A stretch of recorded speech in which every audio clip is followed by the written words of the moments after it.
কোনো কিছু ভুলে গেলে কোরআন সুন্নাহ অনুযায়ী কি করতে বলা হয়েছে?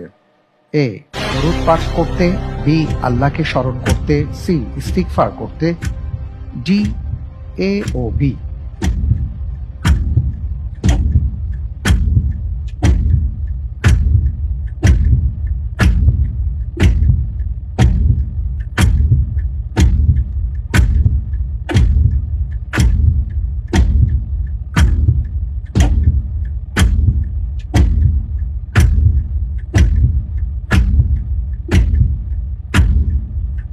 আলহামদুলিল্লাহ, আল্লাহর পর ভরসা করে এই প্রশ্নের উত্তর হিসেবে আমি বেছে নিচ্ছি অপশন সি, ইস্তেগফার করতে।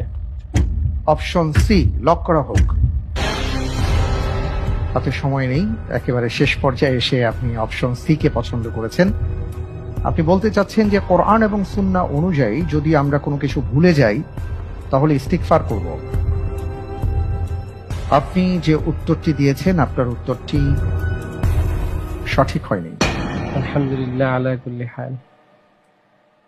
যদি আমরা কোনো কিছু ভুলে যাই তাহলে আমাদের যেটা করতে হবে, কোরআন আমাদেরকে বলেছে অপশন বি, আল্লাহকে স্মরণ করতে। ওয়ালা তাকুলান্না লিশাইইন ইন্নী ফাইলুন যালিকা গাদা ইল্লা আন ইয়াশা আল্লাহ ওয়াযকুর রাব্বাকা ইযা নাসিতা। যখন ভুলে যাবে তখন তুমি তোমার